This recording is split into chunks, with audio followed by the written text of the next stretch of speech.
to the What Really Happened radio show. Because World War III is a really bad idea.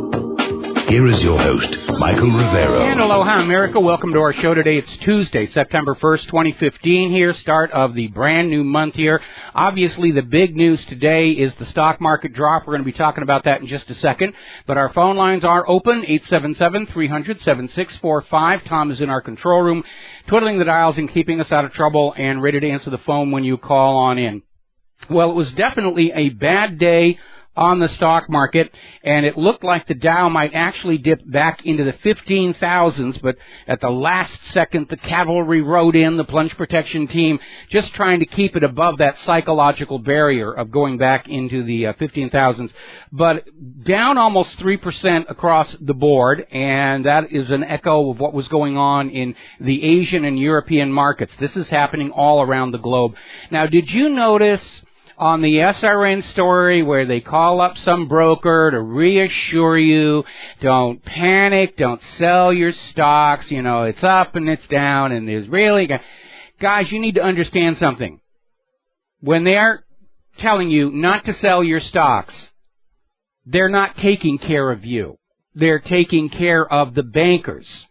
Because what they are most afraid of right now is all of a sudden everybody's saying, I'm going to cut my losses. Because it looks like the market's continuing down. There's no rebound on the horizon. All the indicators are saying we're heading into a major problem. And a lot of people would be justified in saying, I'm going to liquidate my stock portfolio, empty the 401k, put it into metals, and, you know, we'll just wait until the market looks like it represents a truly healthy economy again. Because it doesn't. We know the stock market had rigged, totally out of sync with the reality of the economy here in the United States of America. And all these paid corporate media people are trying to protect Wall Street at your expense. So you're going to have to look at your own investments, your stock portfolio, how they've been performing, look at the numbers, look at the indicators, and make up your own mind. Because the advice you're getting from the corporate media serves the corporate interest, not you. They don't care about you. They work for a system that when it does all fall apart, they're just looking for ways to dump it onto you. And telling you to hang on to your stocks when they know the market is heading down is just another way that they do it. Now, the other big story that we're seeing all over the place is there's been another shooting of a police officer up in Illinois. And the story's been kind of floating. The officer, unfortunately, was killed. But they're looking for 2 men and 1 woman who shot this police officer, stripped him of all of his equipment, and they've got the ATF and the FBI and everybody's up there and they're making a big deal about, oh, how terrible police officer was shot. And yes, it was terrible about the police officer being shot, but there is a very obvious double standard in the corporate media, because when it's the police shooting somebody else, it's, oh, it was within department policy, they deserved it, they shouldn't have argued with the police officer, you know, it's just part of the background noise. When it's a police officer, they make a really big deal about it. And whether they're trying to justify increased police militancy or just trying to get us to feel sympathetic for the police, that's a tough sell, let's be honest. That is a very tough sell. Now, getting on to the international scene, not too long ago, Forbes, no less than Forbes, published a story claiming that regular Russian army troops had been killed in Ukraine. Ha-ha, see, the Russians are there, we proved it, blah, blah, blah, blah, blah. And it blew up in Forbes' face. And it underscored the fact that Forbes has abandoned proper journalistic practice, and they're simply going on out and finding anything they can find anywhere on the web to sell the agenda that this is all Russia's fault, what's going on in Ukraine. And they went to this fake Russian news website called Delovaya Zins. And it supposedly calls itself Business Life in Russian. The article they had saying Russians had been caught and killed in Ukraine was full of typographic errors, grammatical errors. They misspelled the word Ukraine. Even Bloomberg said the Forbes story was just nonsense. could not be relied on. And it is a reminder, again, the corporate media is serving various political and economic agendas, because the readers of Forbes tend to be people who are invested in weapons companies and military contractors, and they want a big bloody war with Russia in which they can make money. You know, and no big deal to them if other people's children are being killed and crippled. That's just the cost of doing business. But even Forbes is just selling out their honor, ethics, morality, credibility, trying to push this agenda. Now, according to Zero Hedge, Russian military forces have arrived in Syria. They are taking up station on an Assad-controlled airbase. And this is basically Russia's forward operating base, as Russia moves in to help get ISIS and Al-Qaeda. Now, interestingly enough, a couple of days ago, Israeli media was reporting that Russian jets were already out there bombing whoever they were bombing. Russia has now denied that, saying they don't know where Israeli media got their reports, but they haven't actually deployed the aircraft to Syria yet. They're still setting up the forward base at that airfield, which we presume the aircraft are going to go to. And here is a story you're not going to see in the Western media at all. This is coming out of Global Research up in Canada. The Syrian Air Force killed a large number of the Takfiri militant commanders operating in the southern province of Daraa, and found among the people that they had killed senior Israeli and Jordanian military officers. So that may be the reason Israel was trying to say, oh, the Russians are bombing Syria, or Forbes were trying to say the Russians are up there in Ukraine. They bombed a terrorist group operating in Syria, and they got Israeli and Jordanian military officers. All war is based on deception. It's very hard to tell what's really going on when you're being lied to constantly by the U.S. government, by Forbes, so forth and so on. Now, U.S. Ambassador Brett McGurk has announced that 17,000 Syrian refugees have applied to enter the United States, and that the United States will likely take in more of them next year. Now, setting aside the issue of flooding this nation with more refugees, have you noticed that if you're Syrian, you have to apply? You have to fill out the paperwork. You have to go through the normal immigration process for a refugee. Too bad these 17,000 can't claim Mexican citizenship. They could just hop over the border. Be given amnesty. Free goodies. Now then. Over in Iraq, the U.S. Army has now demanded the Shia militia leave the city of Ramadi. And they're claiming because it's basically a Sunni area, and we don't want the Sunni to be nervous about this, and you should all go. Now, what makes this interesting is this is the same Shia militia that actually took the city back from ISIS. And now the U.S. is saying you have to leave it to the Sunni. I don't think that's going to build a degree of trust and cooperation between the Shia and the U.S. forces in Iraq. I think it was a bad tactical mistake, a bad PR mistake. And there's even worse news coming out of Yemen, and I was a little surprised to see this. Over in Yemen, there, as you know, the ground invasion has begun. And apparently the Houthi rebels in Yemen are using this antique Soviet-designed anti-tank guided missile. My mistake. That shouldn't have been happening. I'm going to tell you the story when we come back from the commercial break. You're going to love this one. Aloha, America. Welcome back to the show here. And before we get back to this story coming out of Yemen, I do want to take a moment to do a shout-out to WZXI in Lancaster, Kentucky, who, as of today, are joining our large, growing crowd of on-air affiliates. So aloha to everybody there in Kentucky, and glad you're on board here, our little train to the truth and peace and prosperity for all.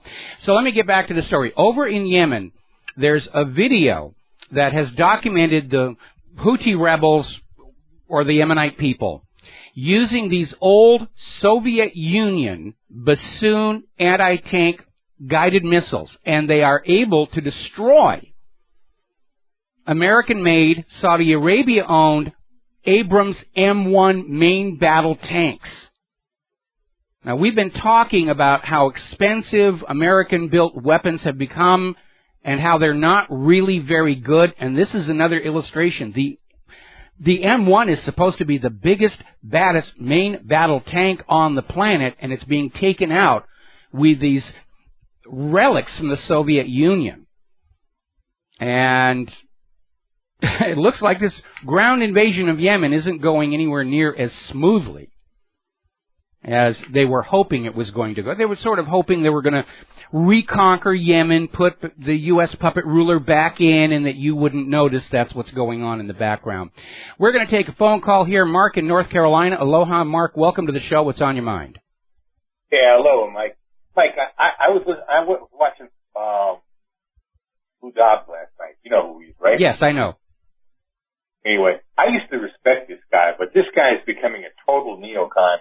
He was going over. I've been watching on RT. What's been going on in the Ukraine. I mean, he's, right factor, attack. They're battling now with police every day. They're throwing grenades around. There's all kinds of stuff going on. And this clown was on there yesterday, Dobbs, blaming Russia for that, and saying that this is all being sponsored, pushed by Russia, and it just, and the Eastern and the people in the East are the ones doing.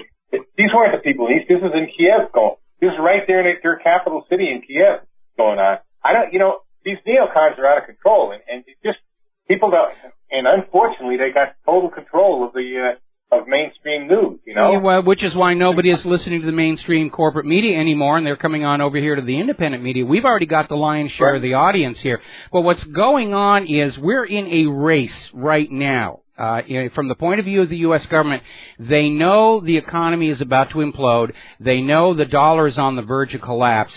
They need to get into a really bloody major world war with military peers as a distraction and a scapegoat, because that's what they've done twice before. Crash of 1907, World War I, crash of 1929, World War II, crash of 2008, and we're being shoved into World War III so that the government can say, it's not our fault the economy's imploded, it's not our fault you're all hungry and homeless and you have no jobs, there's a war on, blame the Chinese and blame the Russians, because remember, politicians as a class of human being are unable to ever admit responsibility or accept responsibility for the mistakes they've made.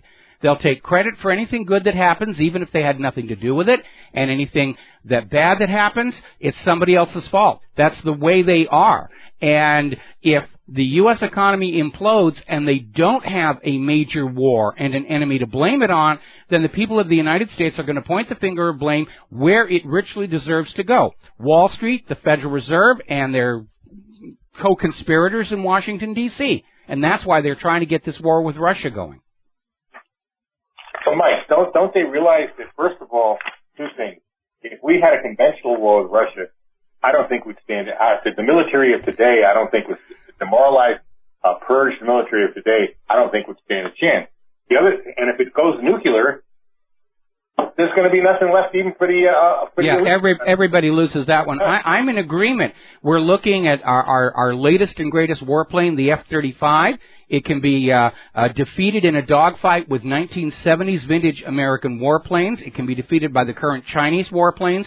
The Russians just unveiled their latest fighter at the air show, and it's absolutely beautiful to see the thing in flight.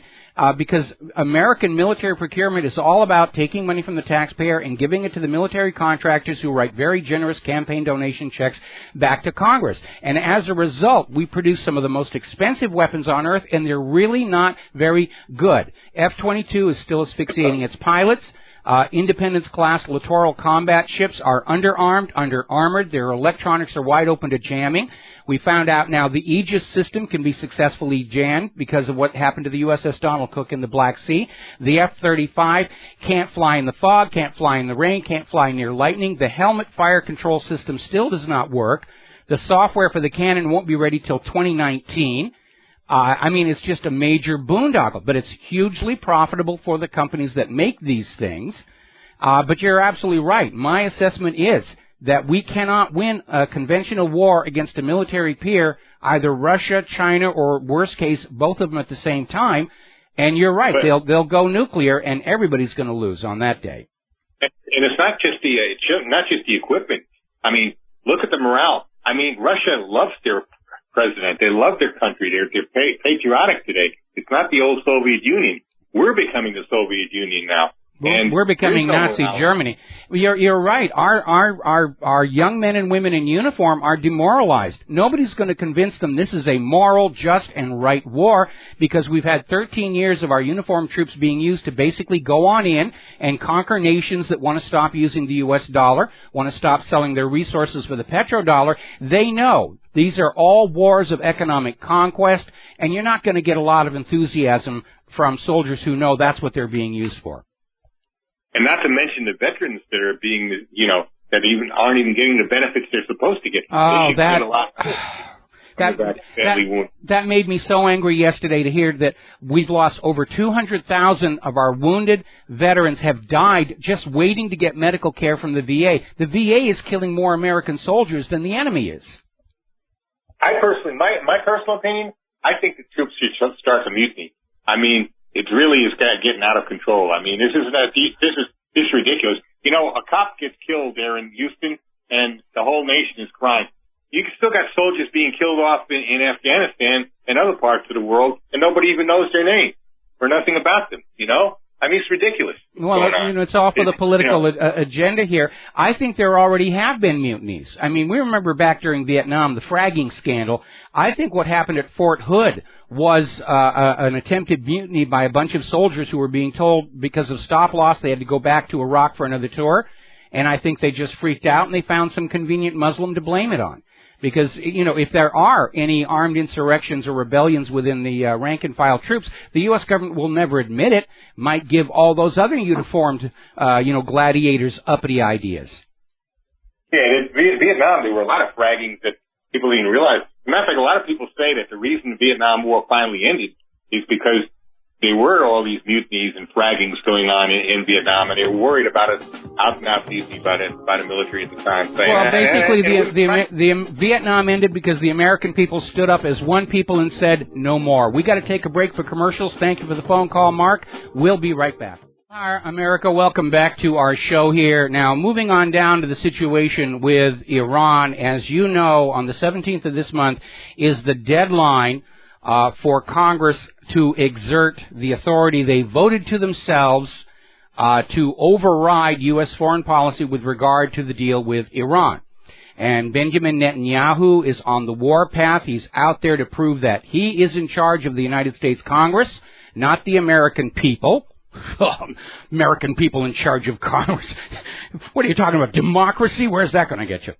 So what's really interesting, of course, is it's obvious to everybody that's what Netanyahu is doing. And it's obvious to everybody that those members of Congress going along with this effort to derail the P5+1 agreement are not working for the American people or the American government. They're serving a very generous donor who happens to be a foreign power.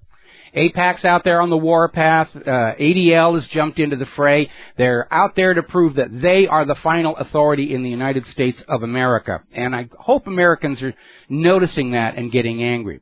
But remember, even if Netanyahu can get the U.S. Congress to pull the U.S. out of the P5+1 deal, that only applies to the U.S. The U.S. does not have any legal authority or jurisdiction to convince the other members to bail on the deal. And they're already treating it like it's a done deal. They're over in Tehran making deals, signing contracts. And American companies who might be able to profit from the new markets and new resources are having to sit on their hands while Netanyahu and Obama are fighting over who Congress works for. And even if the deal does move forward, by the time American businessmen get to Tehran, there's going to be nothing left. The Iranians are going to say, look, we wanted to do business with you. We had oil to sell you. We wanted to buy your products, but you weren't here, and all the contracts are now gone. It's going to cause huge amount of economic damage to the U.S., this argument between Netanyahu and the American people. Now, there's an article over in RINF.com pointing out the majority of foreign policy officials in the U.S. support the Iran nuclear deal. And they're basically acknowledging that technically the United States can't deny Iran a nuclear program. Now, remember, nobody has yet come up with any evidence that Iran is building nuclear weapons. Israel's been screaming that Iran is within weeks of a nuclear weapon all the way back to the 1980s. And it hasn't happened. And remember, Israel was out there screaming that Iraq had nuclear weapons, which turned out to be a complete lie, including when Israel bombed Iraq's nuclear power station at Osirak, claiming that Iraq had a secret bomb factory in the basement, the way Israel does down at Dimona. And after the 2003 invasion, international experts took a look at the ruins of the power station at Osirak, and all they found was a power station. And so now Israel's got the hots for Iran out there. But the United States actually cannot limit Iran's peaceful nuclear technology, which is what the P5+1 is all about. You've got to shut down these centrifuges. You've got to stop doing this. You've got to stop doing that. Because both Iran and the United States have signed the Nuclear Non-Proliferation Treaty, which allows Iran to have nuclear power plants, medical isotope factories, other industrial applications, peaceful uses of nuclear technology. Under Article 4 of the NNPT, the United States is obligated to go into Iran and help them build these facilities. And if you were really worried about Iran having a secret bomb factory under their power station, going in and helping to pour the foundations and run the wiring and pipes is a good way to satisfy that. But they were never interested in that.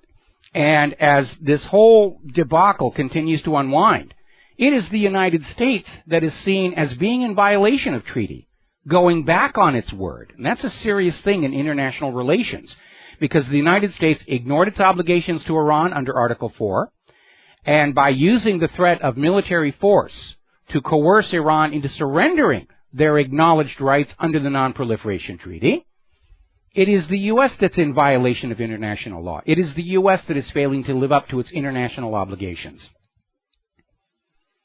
And the professionals in foreign policy know that.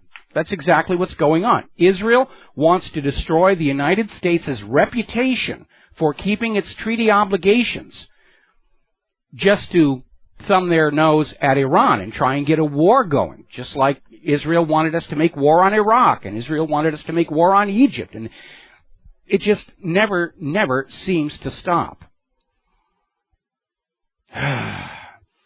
Now then, over in Israel, there's been yet another video that has surfaced of IDF brutality against Palestinian children.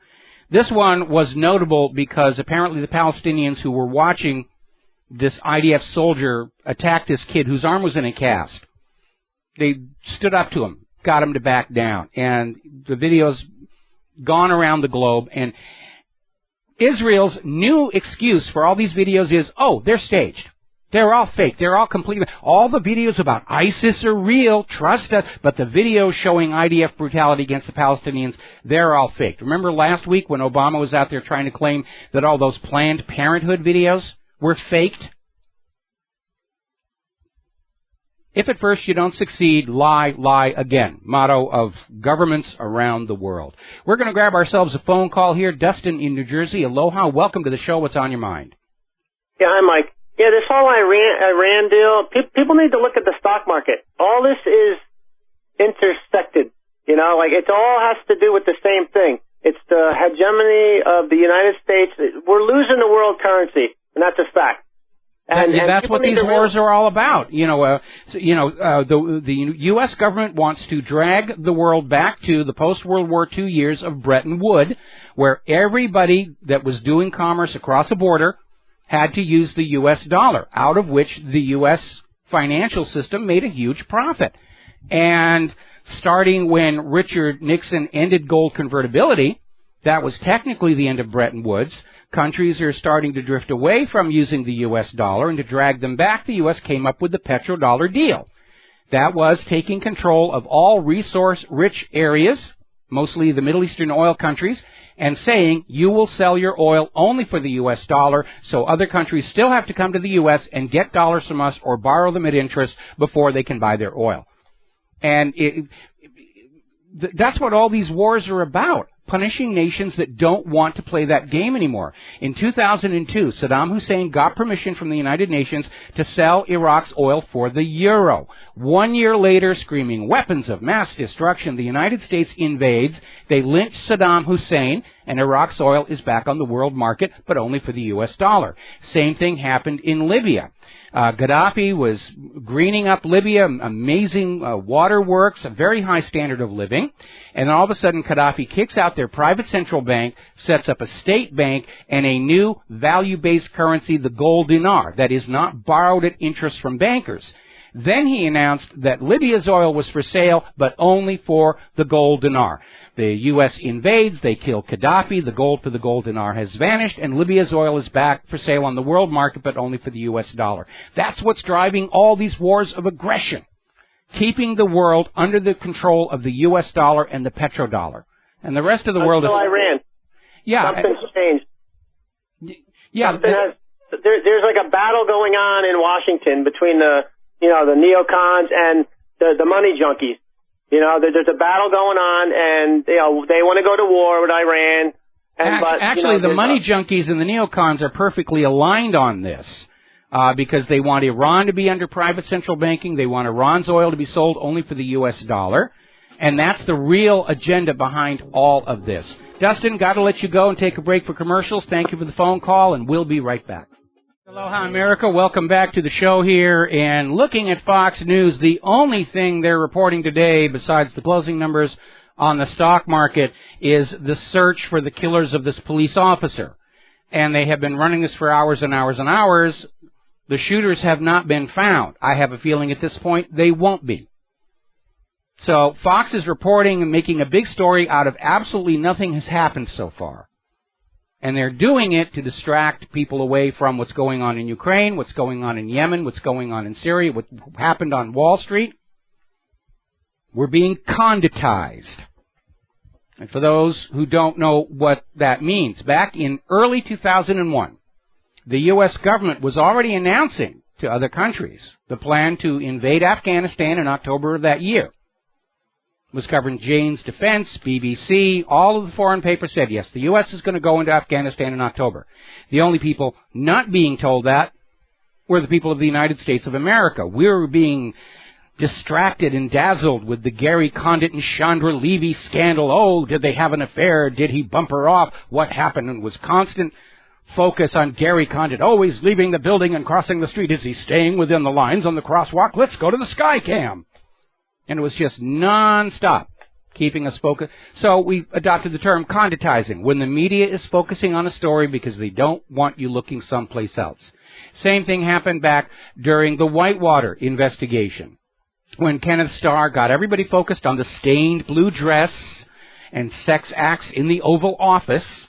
Get everybody all hot and bothered about that because they didn't want you paying attention to the links between Whitewater and the CIA's Iran-Contra gun and drug running operation that was operating out of Arkansas while Bill Clinton was governor. It's called a limited hangout. They're doing the same thing right now with Hillary's email scandal. The focus is all on the server, and they're not talking about the scandals behind it, how the U.S. was running guns to ISIS and Al-Qaeda at the same time you and I were being told they were our mortal enemies who were going to come on over here and tear all the tags off of our couch cushions. That's how these things get manipulated. So getting on back to the economy, the stock market has now suffered its worst month in 17 years. So that comment that you had on the SRN News Break about, oh, things are great since 2008, no. This was the worst August for the stock market in 17 years. The crash over the last 2 days was larger than any single-day stock market decline in United States history. That's what's going on out there. And it doesn't look like it's going to correct. I mean, the plunge protection team is out there trying to shovel as much newly created money into the fire as they can to keep it up. But they can't overwhelm all the people who are selling, dumping their stocks and bonds and trying to get out with what little they've got left. Which is why the corporate media is telling you, don't panic, all will be well. Take your Prozac and keep your money in the stock market. Keep it in your 401k. It will be safe there, we promise. And they're not looking out for you. They're looking out for their corporate masters on Wall Street. Now, Canada is officially back in recession after their GDP shrank in the second quarter. And they're calling it Harper's recession now because his fiscal policies seemed to exacerbate the situation. And a lot of concern over how over-leveraged and overvalued economies are, how cross-linked they are. That's the downside of globalism. When you take down those barriers of national borders and link all the banking systems together, when there's a problem one place, it goes everywhere. When the mortgage-backed security fraud bubble collapsed in 2008 in the United States, the pain was felt all over Europe and all over Asia. Because national borders do for planet Earth's economy the same thing that fireproof doors do in a building or watertight bulkheads in a ship. They contain an accident so it cannot destroy the entire system.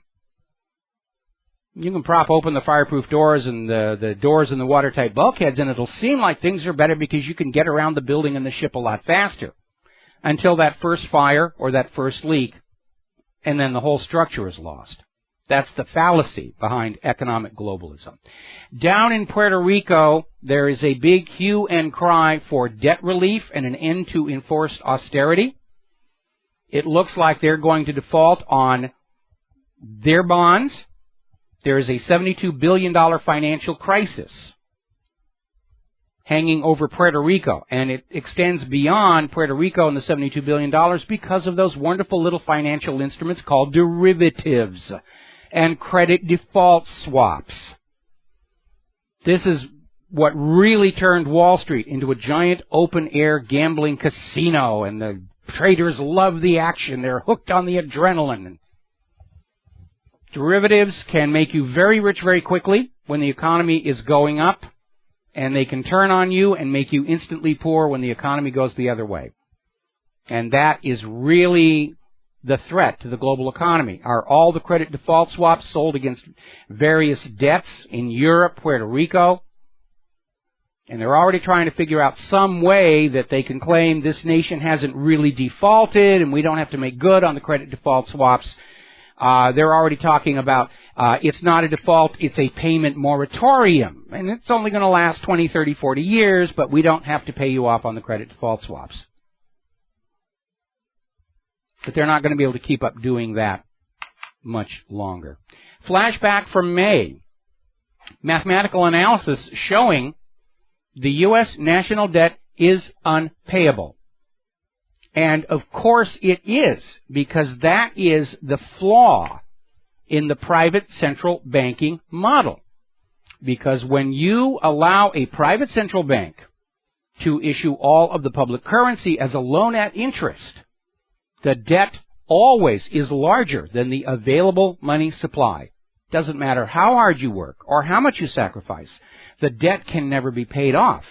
And the bankers will use that debt to enslave the nation, its government, and its people. And that's exactly what's been going on in all these nations with these private central banks. Private central banks do not serve the nation. They do not serve the community. They do not serve the people. They serve themselves. And what's really ironic when you look at the current Federal Reserve, it is exactly the same type of predatory banking system we fought a revolution to break free of all the way back in 1776. And we're back in that same predatory situation because a corrupted Congress and a corrupted president a little over 100 years ago said, yeah, we'll sell them back into that same system in exchange for generous campaign financial support. So, all right, we're going to grab one phone call before the news break. George in Hawaii, aloha, brah, what's up? Well, we missed 3, Mike, but they're still lingering. Well, yeah, it is amazing. I'm starting to feel like, one of those little dolls at the carnival that the people are throwing the balls at here. But Ignacio is technically closest to Oahu, and the sky is blue. Yamina is turning sharp north, but there is a new system forming up off the coast of Mexico. They're calling it 14E. But this is a record-setting storm season in the Pacific. We had 3 Category 4 hurricanes around the Hawaiian Islands. That's never happened before in historical record. But it's kind of weird. When you have a really severe hurricane season in the Atlantic, it's quiet in the Pacific. When it's quiet in the Atlantic, we get major storms out here, and that's exactly what's happening. Well, I think you're right, Mike. But the reason I call it, and I don't want to divert your attention from the economy, because it's certainly on the front burner today, as are many other things. But I just read, it's IAEA, the International Atomic Energy Association, whatever the heck they are, from the United Nations. Yes. They did a report on Fukushima, which is nothing more than a whitewash and an attempt at disguising the reality of what actually happened. I know the one you're talking about, and I've got it in the talking points for later in the show, along with some other issues. But all governments cover up. They're trying to protect the nuclear industry. They're trying to protect General Electric. They're trying to protect the government of Japan, because that's what they do when they mess up. It's somebody else's fault, and they'll adjust the minimum safe limit exposure upwards so that they can declare that you're still safe. Okay, George, got to let you go. Aloha. We got to take a break for our top of the hour. But you can call back in next hour, and we'll be back after the news break. Aloha, America. Welcome back to our show, hour number 2. The phone lines are open, 877-300-7645, 877-300-7645. We're talking about the economy as we start this hour.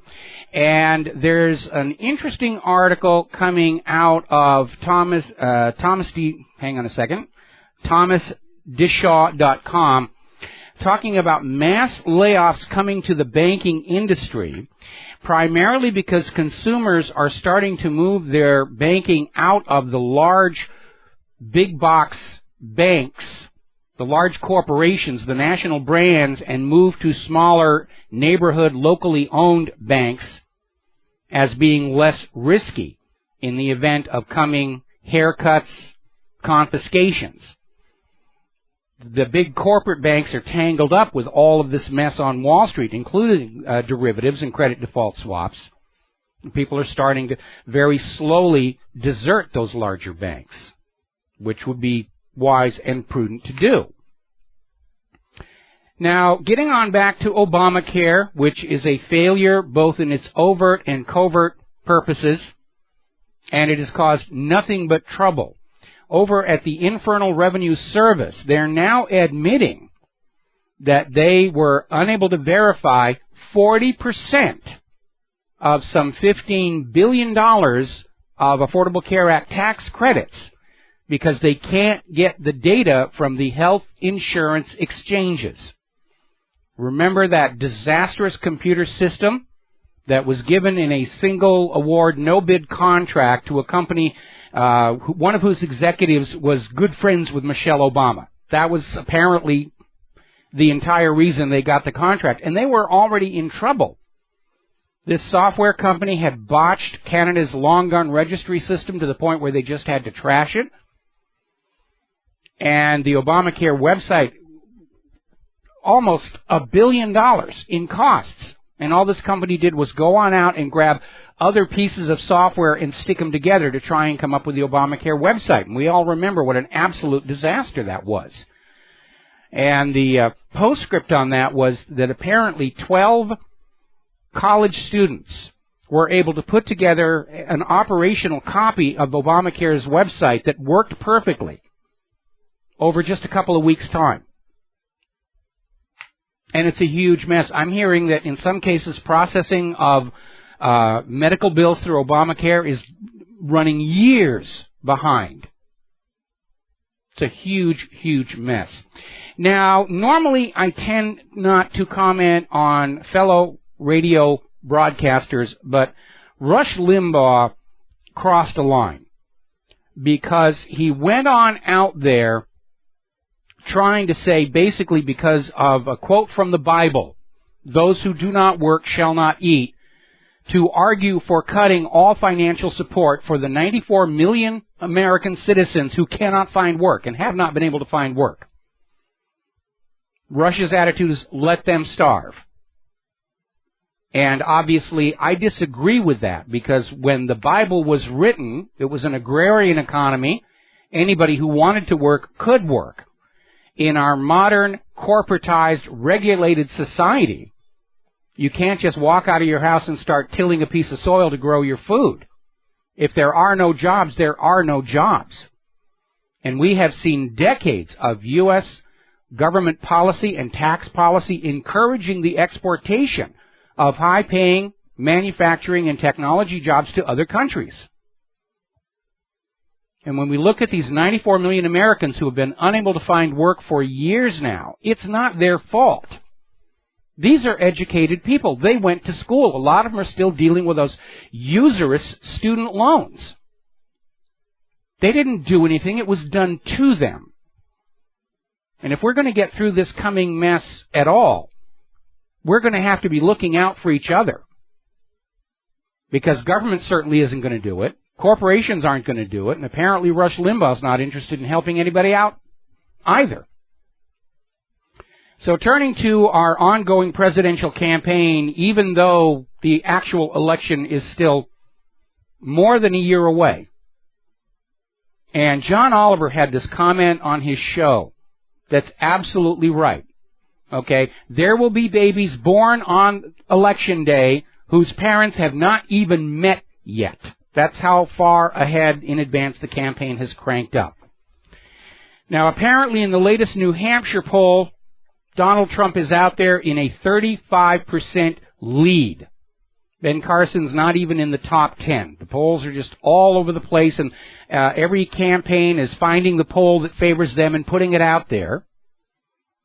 And apparently Carly Fiorina has succeeded in convincing CNN to change their criteria for the upcoming GOP debate to make sure that she gets a spot. She's not polling enough to get a spot, but she's out there saying, well, you've got to have a woman, and you're being sexist, and you're this, and you're that. And Carly is also copying Hillary Rodham Clinton's idea that anybody opposed to her being president just hates women.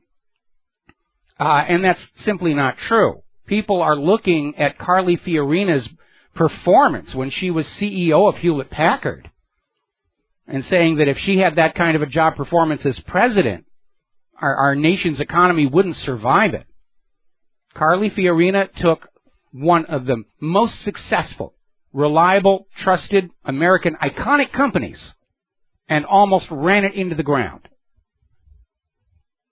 And the board of directors had to fire her, and they've been trying to recover the quality of their products and their reputation ever since. Now, getting back over to Hillary Rodham Clinton, the State Department has started releasing more and more emails. Already, another 150 emails with classified information have been found in that treasure trove.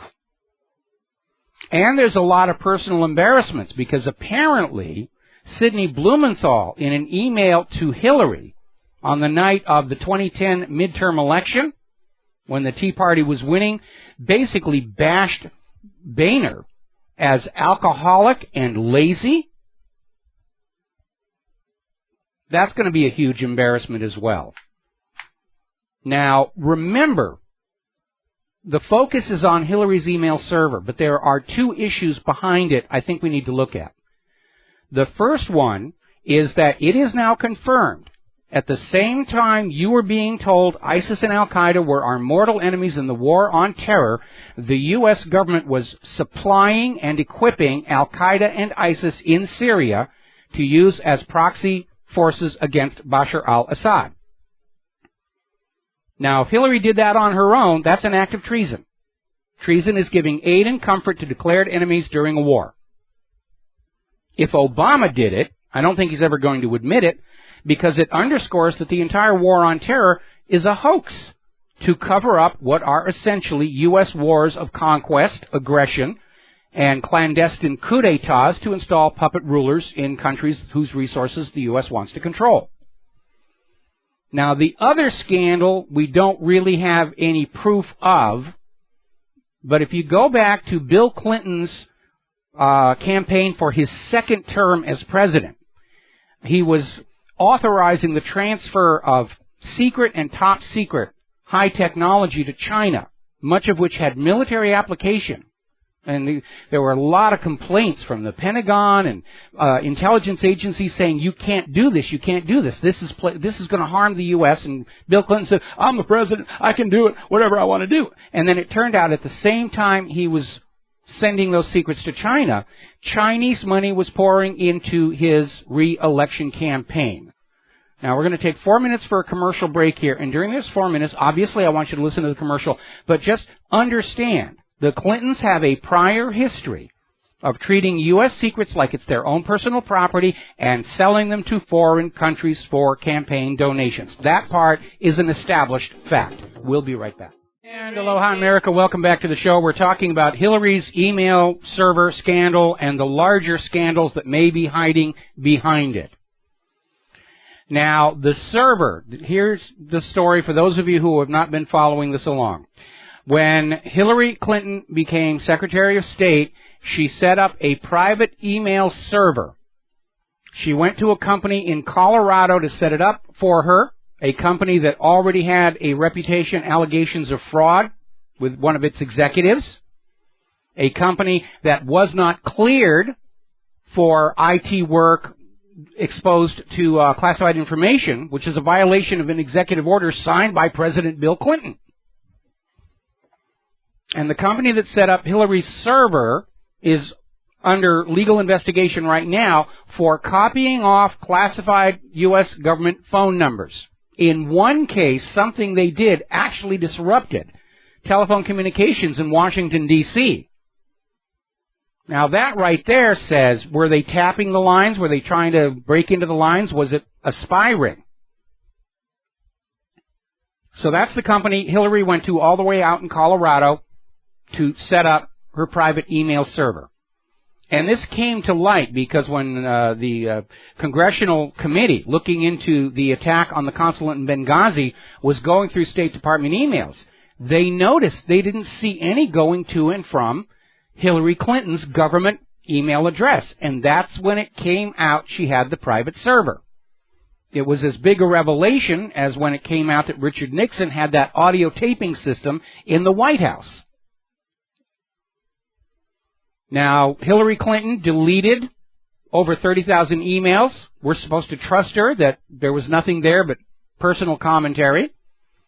She turned over the rest of the emails she had picked out on paper copies, not electronic, to make it harder to go through. But people went through them and they found information that was classified. Hillary tried to say, well, it wasn't classified when I got it.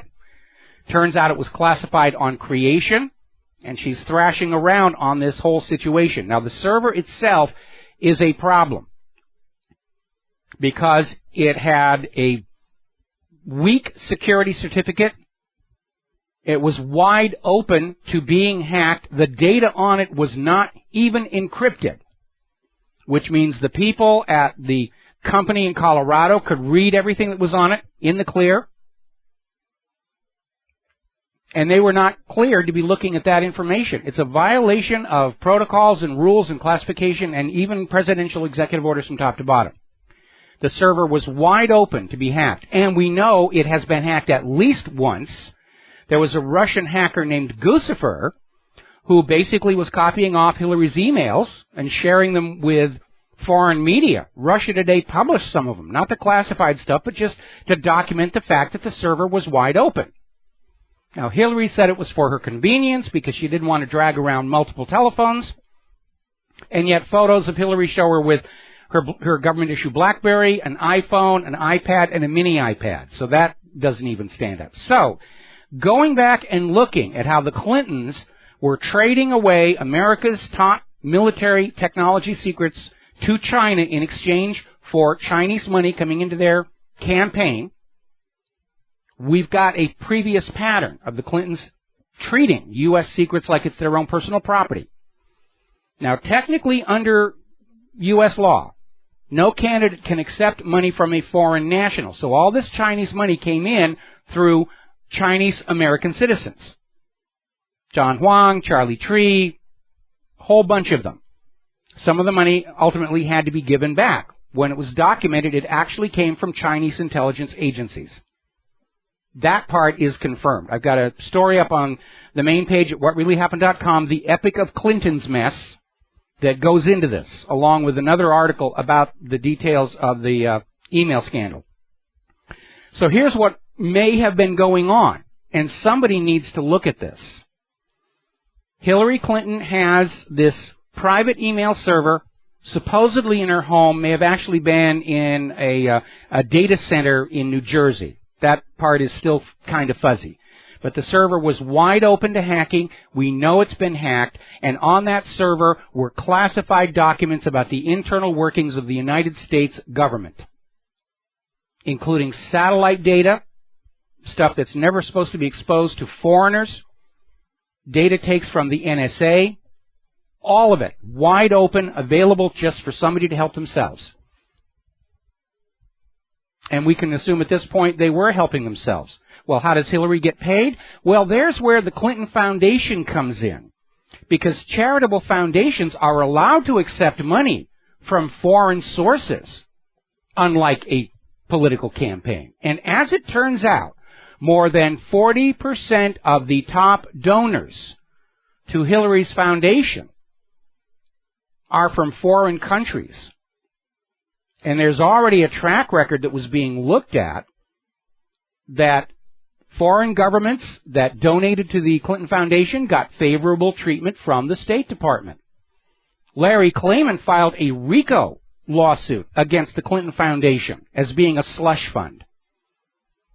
And had it gone forward, it would have resulted in the confiscation of all of the foundation's wealth, which is considerable.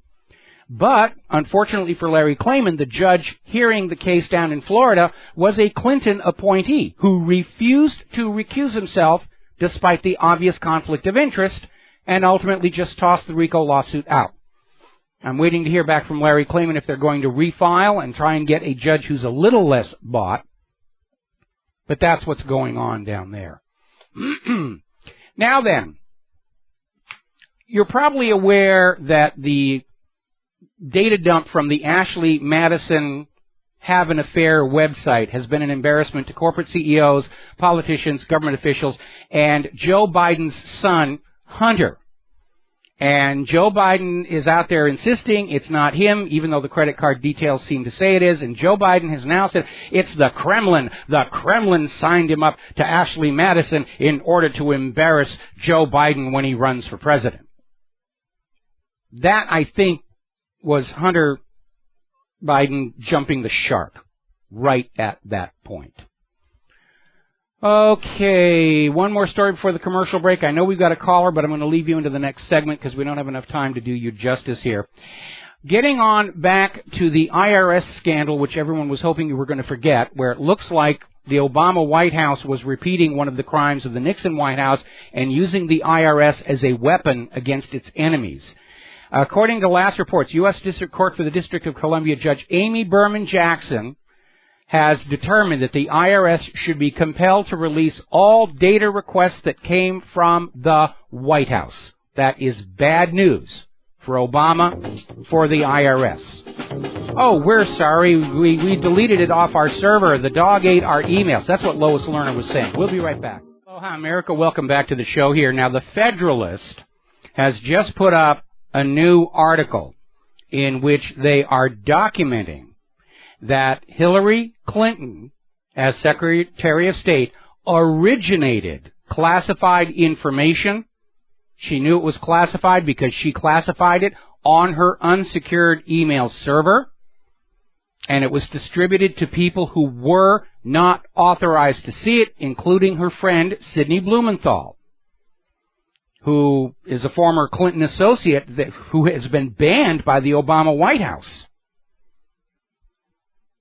And so at this point, Hillary's excuse that it wasn't classified when I got it, I didn't know it was classified, it shouldn't have been classified, it's all the fault of those silly classification rules, it's all falling apart.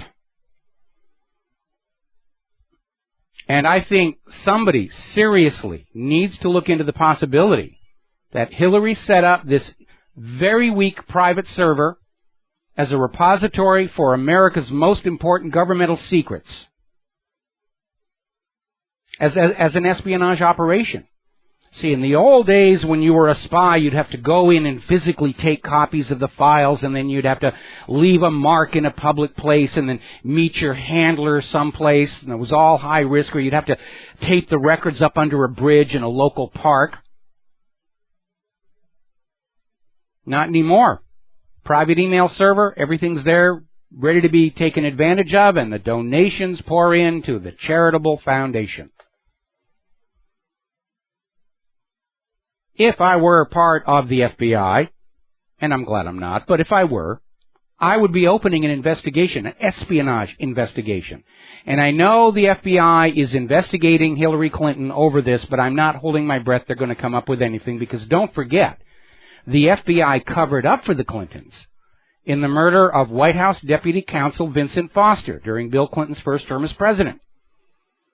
That's actually what started me being a truth activist and talk show host all those years ago, back in 1994, and ended my career in Hollywood, because I found in the FBI's own documentation evidence that they were fraudulently manufacturing testimony to try and link the dark blued steel revolver found next to Vince Foster's body in Fort Marcy Park with Foster himself.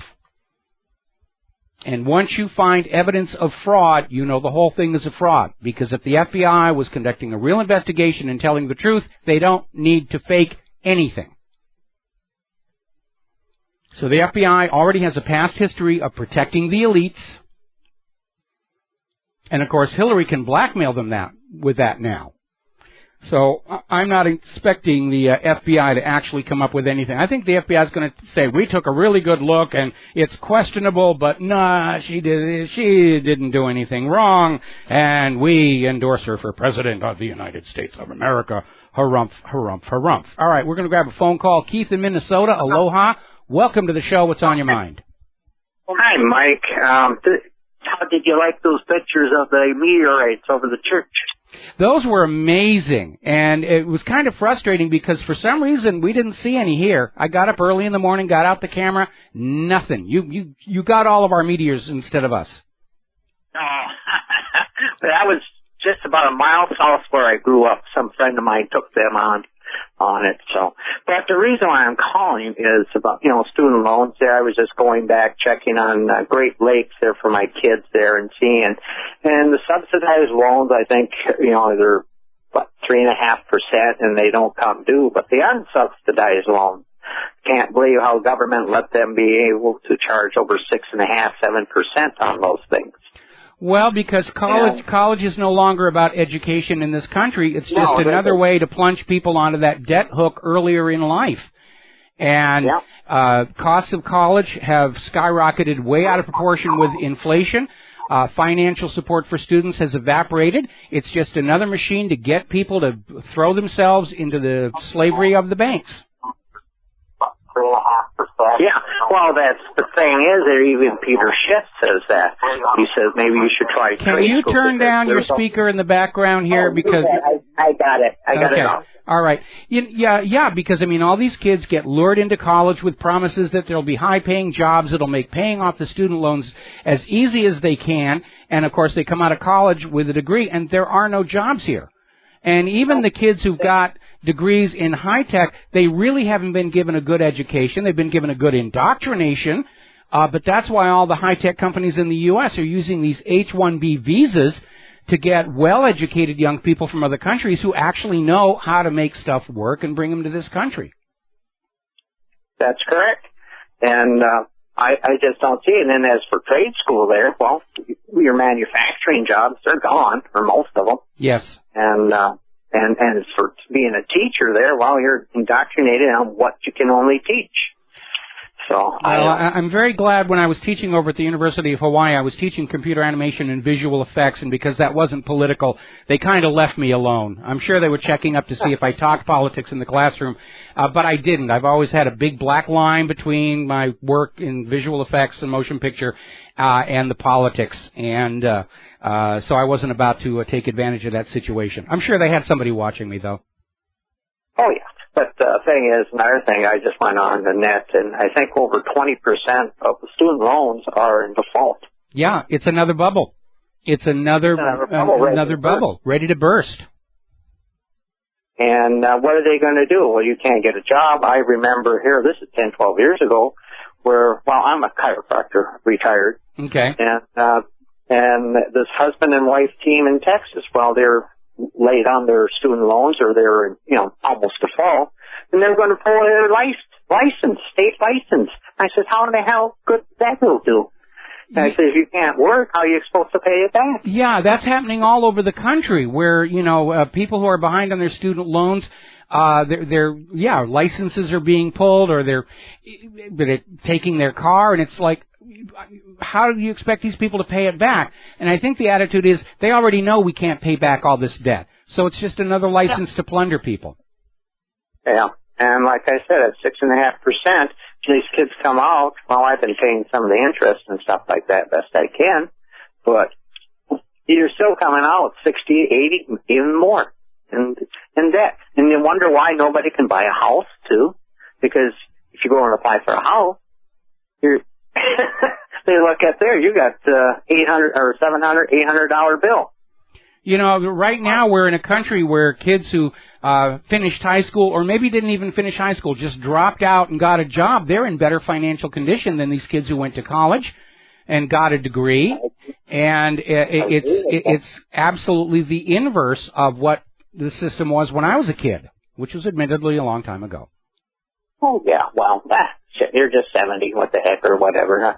I'm catching up to you quick. I don't think it works that way. It doesn't? Unless one of us is lying about their age. Well, I ain't. But no, you have a good day, and thanks for getting me on. All right, well, thank you very much for the phone call. We're going to let you go. Yeah, we're a nation right now that is caught in a system that survives simply by creating more debt and then acting as if that debt represents something of value. And everybody's kind of looking around and trying to pretend that most of that debt is never going to be paid off. The money isn't out there. It never, in fact, existed. It's just a bookkeeping entry in this Ponzi scheme private central bank trap into which we were sold before all of us were even born. That's what's going on. All right, we're coming up here on another commercial break. We'll be right back with Jeremy Corbyn and what's going on over there in Great Britain. Aloha, America. Welcome back to our show here. Now, over in Great Britain, they've got their own version of Donald Trump, who has just come from outside the corrupted core of politics and captured the public imagination. And that's Jeremy Corbyn.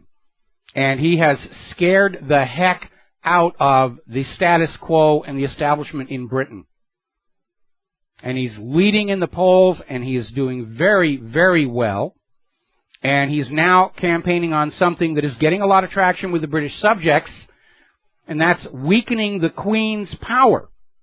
Because even though there is a Prime Minister and a Parliament, technically they still can only operate with the permission of Her Highnessness. And Corbyn thinks maybe it's time for that to no longer be the case. And there are a lot of British people who feel that maybe it's time for Britain not to have a royal family in government any longer. Still have the royals for all the tabloid entertainment it provides. And so Corbyn is running on that now, and he's got a positive response. Apparently Corbyn is so popular right now, he, I guess as a joke, put one of his disposable coffee cups up on auction for eBay, and it sold for £51. Now, we sell coffee cups with my graphic on them over at Cafe Press, but they're not disposable. You get to reuse them time and time again, and they don't cost £51. Now, on a more serious level, the Labour Party in Britain is trying to purge itself of anybody they suspect of supporting Corbyn. They're trying to literally get rid of anybody who might support Corbyn because they do not want him to win. One of the issues Corbyn has raised is, holding the previous government of Tony Blair to account for having lied and deceived Britain into this war in Iraq. And as we mentioned yesterday, it's now been announced that the Chilcot report is going to be delayed for another year. Won't come out until next summer, a year from now. And they're saying it's because of typographical mistakes and grammatical errors. It's poorly written. It needs to be rewritten and rewritten and rewritten, because that part about how Tony Blair and George Bush agreed to lie us into war, that's obviously a typo, and we've got to get rid of that. And, of course, the families of all the British soldiers who were killed and crippled in that war are very upset at it being, obviously, another cover-up and another delay. And there's another interesting story coming out where a high-ranking British Army officer has come out and said, there's really no purpose for the Chilcot report. It's a boring inquiry. Really, you should just shut it down and just dump the report. There's no benefit to be seen from it. Well, certainly not for everybody who took part in that lie. But we all know, because of the Downing Street memo, that there was an agenda to invade Iraq that was not based on any kind of a military threat from Iraq, but because Iraq was starting to sell their oil for the euro instead of the dollar. That was the real reason for the second invasion of Iraq. And Tony Blair went along with it. The Downing Street memo admits the decision to invade Iraq has been made. We need to come up with an excuse the people will buy. Remember Tony Blair's dodgy dossier, where he went out there and he said, we've got this report that Iraq has got these weapons and those weapons, and they're all in violation of the United Nations resolutions. And then it turned out Tony Blair's people had found this outdated student thesis paper. It was 12 years old, from before the United Nations resolutions regarding weapons in Iraq. And the student who wrote it went public saying, hey, you just stole my document and it's hopelessly out of date. It's not current information. Tony Blair used that document to bamboozle the British people, the same way George Bush used that forged document about Iraq buying yellow cake uranium from Niger to try and bamboozle us that Iraq was buying yellow cake uranium, and the only reason they could do that, or they would do that, was to build a nuclear bomb, because after all, Israel had bombed their nuclear power station. And that never held up, because Iraq has plenty of natural uranium within its own borders. They don't need to buy uranium from anybody. This was just ginned up so they could say, I have a paper that proves that Iraq is bad and must be invaded. All wars are based on deception. There were no nuclear weapons in Iraq. The only remains of chemical and biological weapons Saddam had were outdated and useless remnants of what the U.S. had given Saddam to use against Iran. That's what's going on.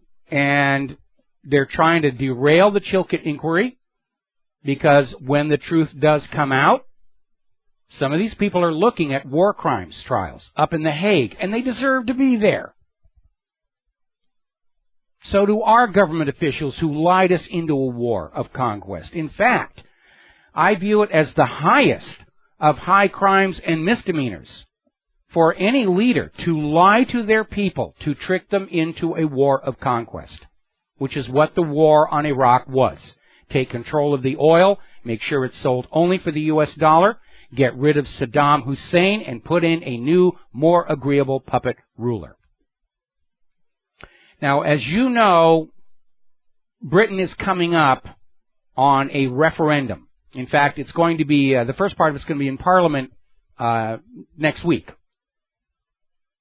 And it's regarding whether or not Britain will remain a part of the European Union. It's kind of in a tenuous gray area because they're still using the British pound as a currency. They've not adopted the euro. But they're looking at a referendum. The British people do not want to be part of the EU. They have seen what the EU and the central bank in Brussels have done to Greece, to Cyprus, to Spain, to France. They don't want any part of it. But Britain's government is not working for the British people. It's working for the money junkies, same as our government. And the EU referendum, as it is currently worded, is clearly biased in favor of dragging England into the European Union. And according to an election watchdog, it has to be rewritten. David Cameron is saying this is hopelessly biased and prejudiced. And the question should simply be whether we remain or leave the European Union. And a lot of nations would like to leave the European Union. But the money junkies don't want to let them go. Once you're our slave, you will remain our slave. That is your future. We're bringing the world back to feudalism and serfdom. And you are the serfs and we are the nobles, and you might as well just get used to it. That's the ultimate goal of the New World Order. A single global government and a single global private central bank holding all mankind in debt slavery forever and ever and ever until the sun swallows the earth. That's what they're really after. They've gotten dangerously close. There are very, very few nations left on earth who are not enslaved to private central banks issuing the public currency as a loan at interest. What all these nations need, what the United States needs, is a public currency that is handled as a public utility. That's how the United States was originally set up. And it absolutely terrified the banking families of Europe. And they tried to bring us back into private central banking with the first Bank of the United States. Congress shut that down. That triggered the War of 1812. Then there was the second Bank of the United States. Andrew Jackson shut that down. There was an attempt on his life. And they succeeded the third time with the third Bank of the United States, but they didn't call it that. Out of fear that historians would notice it, they called it the Federal Reserve. But it is not, in fact, a part of the federal government. It's a privately owned bank that is interested in making as much money off of you as they can. It's no more federal than Federal Express.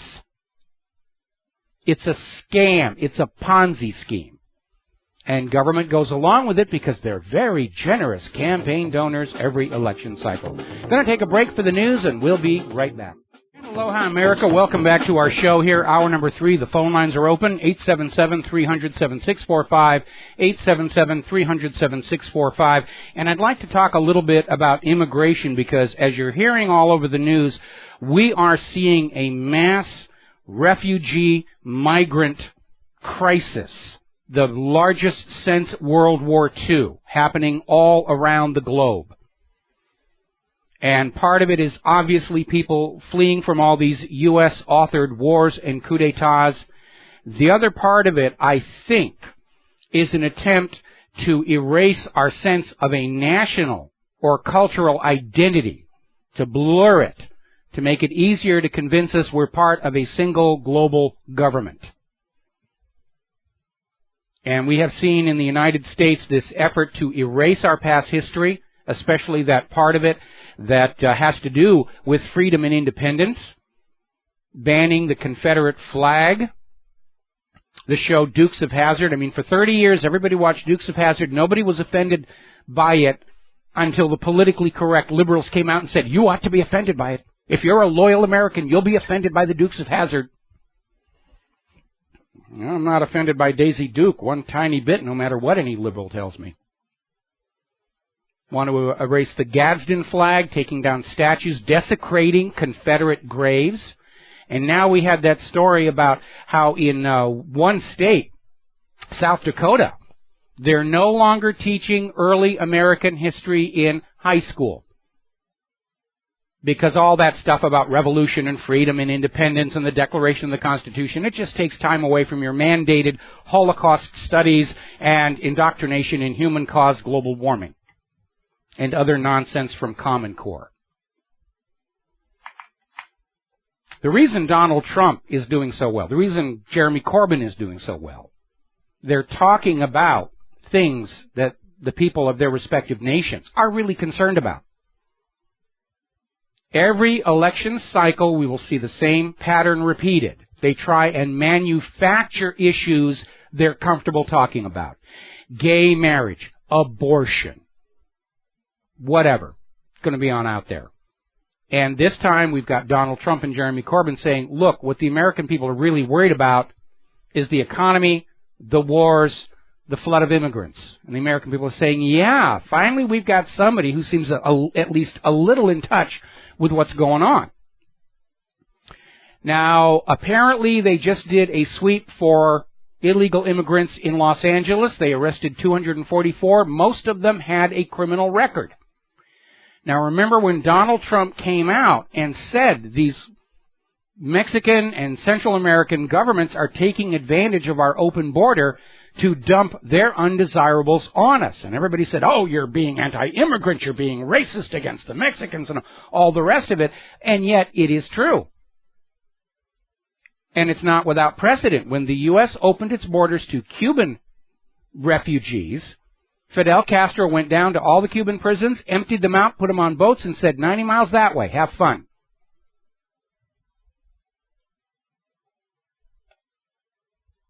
Now, right now, as of the last poll, 59% of Americans favor forced deportation of illegal immigrants. And here's the surprise.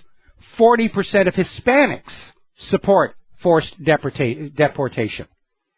Because these are people who came into the country legally. They went through the process. They deserve to be here. And all of a sudden they're seeing their communities being flooded with people who didn't have to file the paperwork, didn't have to go through the criminal background check, didn't have to have the medical check, and they're just pouring on in and they're being given all kinds of free stuff, and they are competing with the legal citizens for limited resources. Economic, jobs, water in California. A big part of California's water shortage is there's a gigantic population of people who aren't really supposed to be there, drinking and bathing and cooking and using up the water. And the polls are showing Americans are saying, yes, we have a legitimate right to decide who and who will not come into our country, because it is our country. It says so at the top of the Constitution. We the people. And we're getting all these screeds about, oh, you're racist, you're anti-immigrant, and that's not true. We're anti-crime. We don't have a problem with anybody who wants to come into this country who goes through the required legal process. If you want to be fair with Mexico, our immigration process should match that of Mexico itself. You can't just walk across the border into Mexico. You'll be thrown in prison. That's how ridiculous it is. Now, down in Australia, there is a growing movement among students rejecting the idea of multiculturalism, because they see that as an intention to dilute their own sense of a national and cultural identity. They don't want to be drowning in all this awareness of other people's cultures. Remember, we're seeing up here in the United States where these college professors are writing in a course syllabus that students will be marked down if they use politically incorrect words like male and female, if they use illegal immigrants as opposed to undocumented workers. See, political correctness is the implementation of George Orwell's Newspeak from 1984. They don't want you thinking bad thoughts, so they take away the words that mean those thoughts to control what you think by limiting your vocabulary. And by the way, that's something else Common Core is doing. That's why they're teaching reading by rote memorization of whole words. They're not teaching phonetics. So you'll only understand the words you're taught to recognize from their shape. You'll have a very hard time working out new words that might convey dangerous thoughts. Now, over in Germany, there's a report from Ludwigshafen on a German TV station saying that the German government may start evicting the working poor from their homes to make room for the flood of migrants coming in.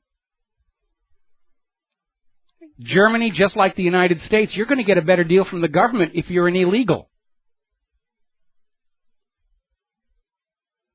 Now, Amnesty International is calling on the British government to show humanity toward migrants. Really, they're just refugees. And by the way, the United Nations 2 years ago tried to redefine America's illegal immigrants as refugees from the strife in their country, which under international law is supposed to force governments to accept them in.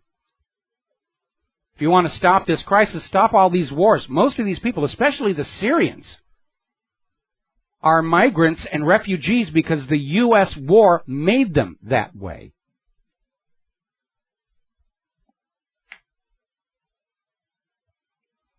So let's talk a little bit about computers. There's a story, it's all over the media. I'm looking at the one from Reuters, the Reuters version, which they would not allow me to comment on, where the U.S. is considering additional sanctions against Russia and China to punish them for cyber attacks against U.S. commercial targets. Harumph, harumph, harumph. So, this is a continuation of the economic war. Because that's what this is. The real core of all of this conflict is the dollar versus the ruble and the yuan. And the only way the U.S. can get the world to go on using the dollar for global trade and banking is to find some way to wreck the yuan and the ruble and the renminbi. It's an economic war. We're already in the middle of it. When we come back from this commercial break, we'll get back to this cyber attack. It's another U.S. government lie. And I'll illustrate it. We'll be right back. Aloha, America. Welcome back to the show here. Now, the U.S., this is a story out of Reuters. The U.S. is considering putting new economic sanctions on Russia and on China in response to supposed cyber attacks against U.S. commercial targets. There is no evidence China or Russia have done anything at all. Maybe they have, maybe they haven't. But this is the same government that insists they couldn't find Lois Lerner's IRS emails, cannot find Hillary Clinton's emails, cannot find the identity thieves, cannot find the ransomware creators, hackers, can't break any encryption they don't have a back door in. And now they're turning around and expecting us to accept at face value that they have proof beyond a reasonable doubt that Russia and China are hacking U.S. computers sufficient to sanction those two nations as part of their desperate economic war to keep the world dependent on the U.S. dollar. Because if you believe that one, I have some of Saddam's nuclear weapons to sell you. It's just another bald-faced lie to escalate the economic war. See, here's what's happened over the last several decades. In fact, pretty much going all the way back to 1960. The U.S. financial sector became dependent on the fact that everybody in the world doing business across a border had to use the U.S. dollar, which had to either be borrowed at interest from the Federal Reserve, or they had to first come to the United States with manufactured goods and produce to get those little pieces of ink and paper with which they could then conduct their business. So the U.S. financial sector was getting this mafia-like piece of the action off of all global commerce. And because the money was pouring in to Wall Street, they started to think, you know, we're kind of like the loan shark to the world right now. We don't need to dirty our hands with all this manufacturing nonsense. We'll just ship it off to places that do it much more cheaply than here in the U.S. And we have seen a decline in American manufacture going back decades. They noticed it back in the 1980s, but rather than reverse the problem, they said, well, we'll transition to the service economy, which was this idea that you could make a nation prosperous by doing each other's laundry for a price, which opened up new tax opportunities for the government, but did not bring new wealth into the United States of America. We have been dealing with $1.5 billion trade deficit per day because everything we need isn't produced in the country. And coupled with that, more recently, of course, the U.S. disastrous experiment in GMO has resulted in the rest of the world refusing to import American agricultural produce. They'll stop it right at the border and send it back. And so without the world using the U.S. dollar, borrowing at interest, or bringing us goodies to have those pieces of ink and paper to conduct business with, The U.S. economy doesn't have anything to support it. We don't have enough manufacturing to support our country. We certainly don't have enough agricultural exports to support our economy. And that is why, from the point of view of Wall Street and Washington, D.C., they must force the world back to dependence on the U.S. dollar, no matter what the cost, even at the risk of a nuclear world war. Now, because of all the overprinting and quantitative easing and all the other financial crime and fraud that's been going on in Wall Street, the world doesn't have a lot of trust and regard for the U.S. dollar. That also goes back to the Nixon administration, where France wanted to cash in their dollars at the agreed-on price of $32 per ounce of gold. The U.S. had nowhere near the gold to cover it, and Nixon ended gold convertibility. So the only way the U.S. can get the world to use the U.S. dollar is to somehow make the yuan and ruble look even worse than the U.S. dollar is. And that is the core of this economic war. And so that's why they've ginned up this idea that the U.S. government, which is woefully inept at actually finding real criminals on the computer networks, is absolutely sure. We've got proof. Russia and China are doing all of this. And they're going to launch more sanctions. Now, for anybody who understands computer security, it is a normal behavior of hackers that they will use multiple linked computers all over the globe to conceal their true origin. And maybe the U.S. government can say there's a server in China we saw a hack attack coming from, or there's a server in Russia we saw a hack attack coming from. That doesn't mean that's where the hack attack originated. In the constant attacks on my server, I get these attacks coming in, yes, from China, from Russia, from Belgium, from Norway, from Denmark, from Great Britain, from Arizona. Doesn't mean that's where they originate. Just means there's a compromised server there that's being used as a cutout. This is just another excuse to bash Russia and bash China. Now then, a lot of people are concerned over this push to the cloud. Everybody has to be on the cloud. The latest update for my iPhone is using the cloud, even though I've said turn off all cloud services. We've reached a stage where it doesn't matter what you type into your device. The software and hardware companies are going to say, we're going to do things our way anyway. Tough noogies. It's in the end-user license agreement. You don't have any more rights over this machine that you bought.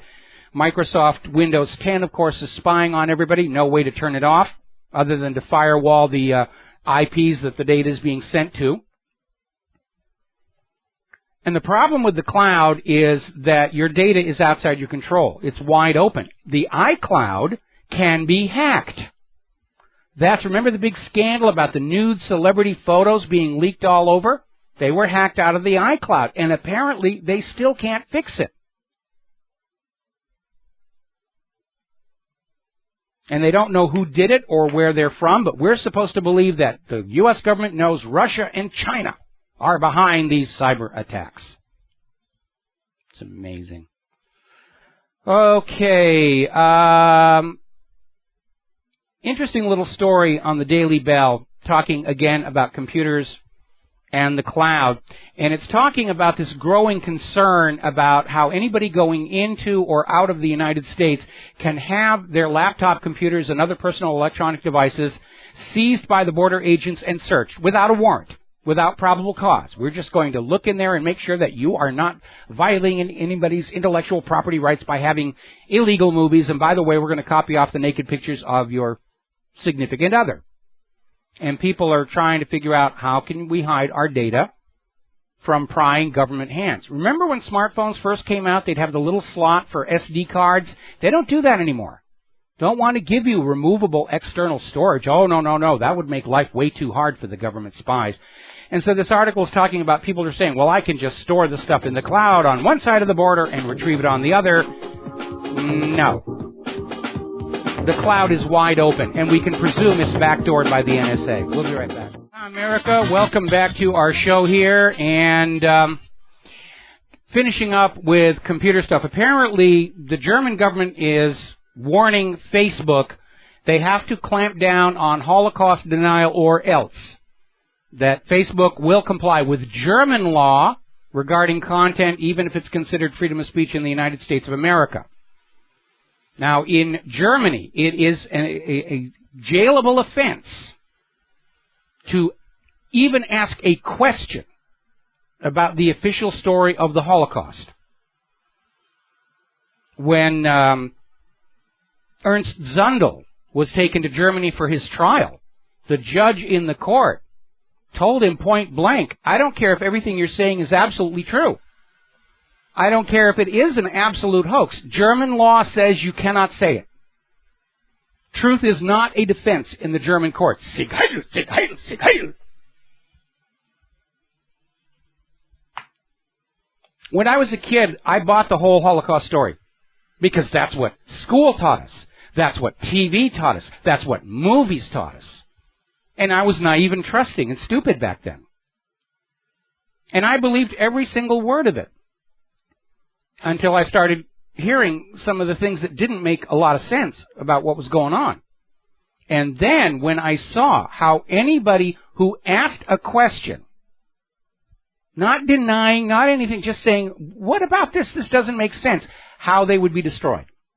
And that was when I woke up and realized there is something being hidden. When you look at the sheer ferocity directed at anybody who challenges that narrative, it's obvious something is being hidden. I mean, people who claim that they've seen Bigfoot, they're laughed at, but they don't have their jobs and careers destroyed. Somebody who claims they were taken for a ride in a flying saucer and had weird sexual experiments done to them, they're not thrown in prison. When the Titanic sank, half of the people said it broke apart, the other half said no.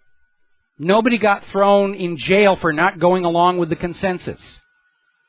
And then Ballard confirmed, yeah, it snapped in two. It wasn't denying the Titanic, it was a clarification of the history. But when you get near that Holocaust, you are not allowed to question or examine anything at all, and that is what made it obvious to me something is being hidden there. Look how hard they work to protect it. Now, truth needs no laws to protect it. Truth survives re-examination. Truth is unafraid of questioning. Throughout history, from Galileo to Zundel, only lies and liars resort to the force of the courts to enforce adherence to dogma, which is what's going on here. All right, we're going to grab our last phone call of the day. Tom in Ohio, aloha. Welcome to the show. What's on your mind? Hey, Mike, how you doing? I wasn't sure if you saw the headlines on RT today, but where Putin says dump the dollar. The stock market, it's not doing well here. Well, Putin is advising people to delink from the dollar, so is the Chinese government. Of course, the Western media is trying to make it look like this is a deliberate attack by them.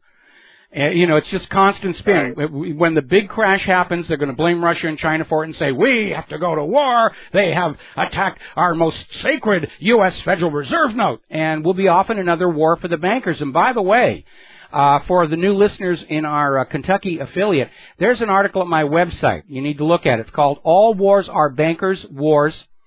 There's been videos made out of it, and it's gone viral around the globe. And it's the retelling of American history from the point of view of a constant contest between honest money systems and private central bankings. And ever since I wrote that article and put it out there, I've had all these emails coming in and saying, for the first time, American history actually makes sense.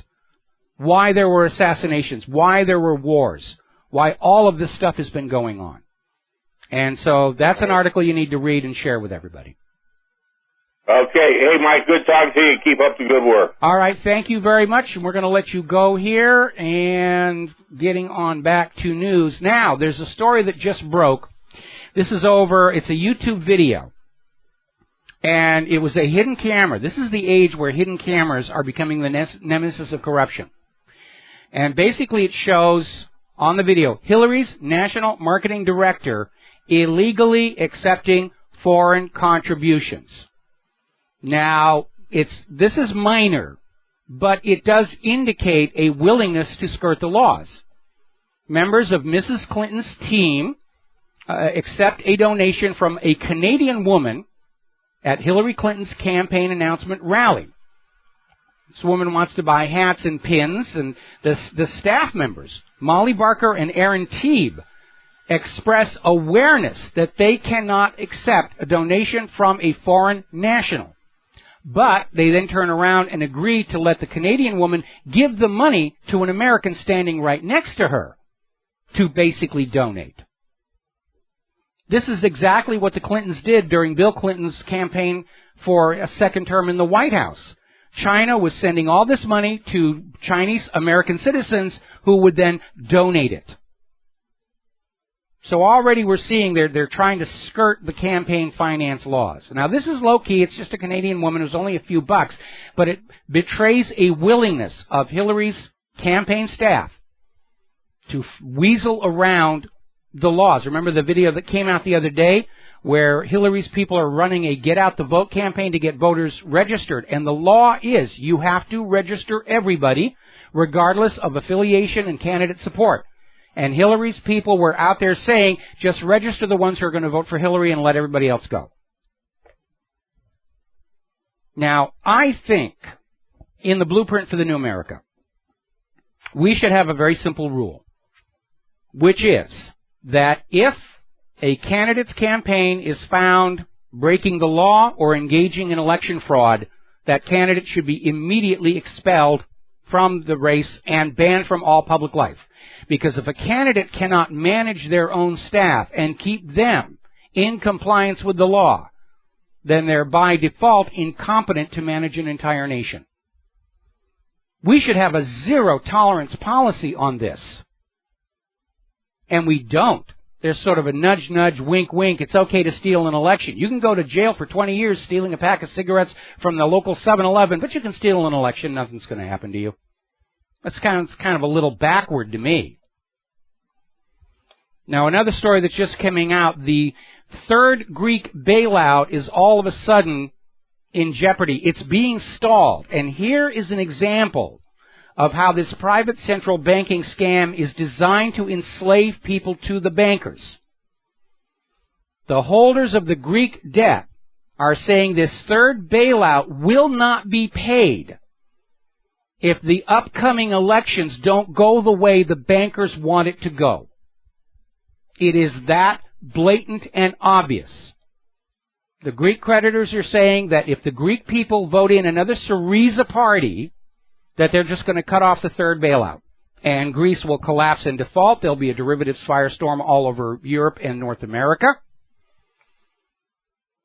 But that's the real goal of private central banking. They know these pieces of paper and ink are worthless. Numbers in a computer are worthless. This is a system of enslavement and control. Rule by compound interest.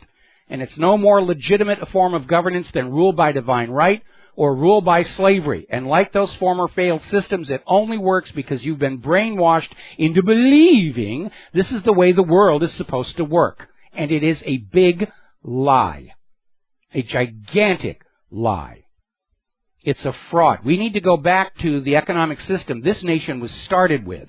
A public currency handled as a public utility. We'll be right back with the last segment of our program. Oh, hi, America. Welcome back to the last segment of our program today here. I was looking at the corporate media feed here during the commercial break. Somebody is spending millions and millions and millions of dollars on TV commercials trying to destroy the Iran deal. Israel wants to prove to the world they are in charge of the U.S. Capitol building, and the Congress will do what Israel says, and to heck with the will of the people. And actually, that's good that they're doing that because the American people are getting a real lesson in who their government actually works for. Long overdue, in my opinion. Now then, Barack Obama is up there in Alaska, and he's out there, screaming about global warming. It's happening faster than we ever thought before. The science is stark. Everybody agrees. The threat is immediate. We must do something, meaning he's going to come back and hit you with a carbon tax. Then Obama goes on to admit that not everybody is in agreement by smearing and attacking those who question the wholly revealed dogma of human-caused global warming. And you can almost smell the panic. By the way, they call them climate deniers. Have you noticed that word when they want to dismiss an opposing point of view without having to deal with it. They're deniers. They're Holocaust deniers. They're climate deniers. They're 9/11 deniers. That's it. That's the new code word. Meaning there's legitimate opposing points of view that we can't address. They're deniers. How dare they deny me? I'm the President of the United States of America. Yeah, you're the president. Doesn't give you the authority to tell me what to think. I'm a big boy. I'll decide for myself. Now, apparently, one of the reasons they went up there to Alaska, pouring out tons and tons of burning carbon from the back of Air Force One, there was actually a conference up there. Conference on Global Leadership in the Arctic, Cooperation, Innovation, Engagement, and Resilience. They called it Glacier, that took place in Anchorage. And apparently they were trying to get some kind of an international agreement to fight human-caused global warming by the imposition of a global carbon tax, and it fell flat on its face. China, India, and Russia said, we're having no part of this. Now, as you know, the Old Farmer's Almanac has come out saying it's going to be another brutal winter. We're already seeing the carbon Nazi propagandists out there trying to claim that global warming causes ice-cold winters, which, of course, was not what they were saying back in the 1990s and 2000s when the world really was getting warmer. They were out there saying global warming means there'll be no more snow and ice. And today they're out there saying global warming means there's going to be record snow and ice. Now, the meteorological summer here is now over. And for the third year in a row, the number of 100-degree readings and their extent is at record lows. Summer 2015 was one of the least hot on record in the U.S. Now, the carbon Nazis, every time the temperature goes over 100 degrees, it'll get headline news. Look, it's 100 degrees over here. And yes, there are places that still get over 100 degrees of temperature, but there are far fewer of them. It was the coldest July on record in some parts of Iceland, even with the volcanoes. New South Wales, Australia, has had their coldest July in 18 years. They even set cold temperature records down at the South Pole. Melbourne weather, coldest winter in 26 years. Ornithologists are even noticing that bird patterns are being disrupted because it's not a normal seasonal change. Greenland ended its summer melt season an entire month early. It's going to be a cold, brutal winter, and Obama's in a race. He's got to get that carbon tax. He's got to sucker you into paying a carbon tax because he didn't make the money he thought he was going to make off of Obamacare. That's what it's really all about. Obama thought that the health insurance companies that actually authored the Affordable Care Act were going to make billions and billions of dollars in brand new profit, and the federal government would get their mafia-like piece of the action in taxes, and it didn't happen. Some of those health insurance companies are in serious financial trouble because of the increased premium costs. And because of the high deductibles, people just aren't buying it. They're just going along with the IRS penalties, which are going to go up and up until you will buy what we tell you to buy. It's actually a return to the mercantilism that the U.S. colonies lived under with Britain, where Britain would come over and say, you will buy this, you will buy it from this company. We will tell you what you need to buy and who you're going to buy it from, because they're all our friends. And we're back there. You will buy this human-caused global warming nonsense. You will buy this over here. And, of course, same thing with the vaccine industry. The vaccine industry is enjoying record profits. They've already got mandatory childhood vaccine laws in California and other states. California is looking at a mandatory adult vaccine program. Still more money from that. The vaccine industry is enjoying total immunity from all laws. Remember, when the Homeland Security Act was passed, it included a rider indemnifying vaccine manufacturers from civil litigation arising from harm their products caused. And at that point, the investigations into the link between autism and vaccines collapsed because there was never a possibility of recovery of costs in a civil litigation. Now, the Bill Gates Foundation has been caught funding surveillance of anti-vaccine groups and activists. They're now spending money to spy on anybody who doubts the safety and efficacy of modern vaccines. Apparently, in one example, a $100,000 grant went to Seth Kaahumanu, professor at the Department of Psychology, University of California, to establish an anti-vaccine surveillance and alert system, so that anybody who stands up and says, we think the vaccines are dangerous and not working, they'll be located and targeted immediately. Story coming out of Activist Post. The back-to-school vaccine hysteria culminates literally in a hunt for unvaccinated kids. They're going to track them down. If they don't have a vaccine record, they're going to stick a needle in them. And yet we continue to hear about how the HPV vaccine has permanently harmed young girls in Europe. We're hearing how damage from mercury vaccines over the last couple of decades, in those people that were not made autistic, it seems to be accelerating the process of dementia. We're starting to see Americans start to lose their minds age 30 and 40. And you have to look at the numbers of autistic children. It's an out-of-control runaway epidemic in this country, unless you're the child of Amish people. Because the Amish people have been able to maintain their religious exemption to vaccines, and they don't get autism. They actually found one Amish kid who developed autism, and they made a big deal about it, saying, see, it proves it's got nothing to do with the vaccines.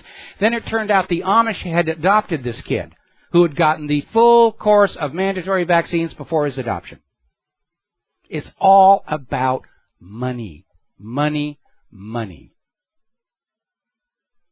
It's amazing. All right. Caller was talking about this a little earlier. The IAEA has come out with a declaration that child cancers attributable to the Fukushima disaster are unlikely to increase. What they're basically saying is they won't acknowledge it. They're going to blame it on, well, human-caused global warming. Because that's their job. Protect the nuclear power industry, protect the governments of the United States, protect the government of Japan, protect General Electric, which designed and built those reactors. Meanwhile, we've got another story from FukushimaDiary.com. The Ministry of Health, Labor, and Welfare, on August 24th, published a report finding significant density of cesium-134 and 137 from fish captured in the Gunma Prefecture, near the Fukushima reactor, and they're saying the cesium-134 is clearly an isotope from the Fukushima accident. By the way, apparently somebody sent radioactive material to Texas A&M University by FedEx. It never arrived. Perfect item for somebody to get to stage a false flag dirty bombing in the United States. Oh, see, it's Iran. Iran sent a dirty bomb here. There's the music, as loud as it is, and I'm going to head on out of here and get something useful done with the rest of the day. We will be back tomorrow here on the Genesis Communication Network. Until then, stay safe, stay informed, stay skeptical, make good choices. Share what you know with who you know. We have to get the truth out to people if we're going to stop this rush to a nuclear war. We'll be back tomorrow. Aloha, America.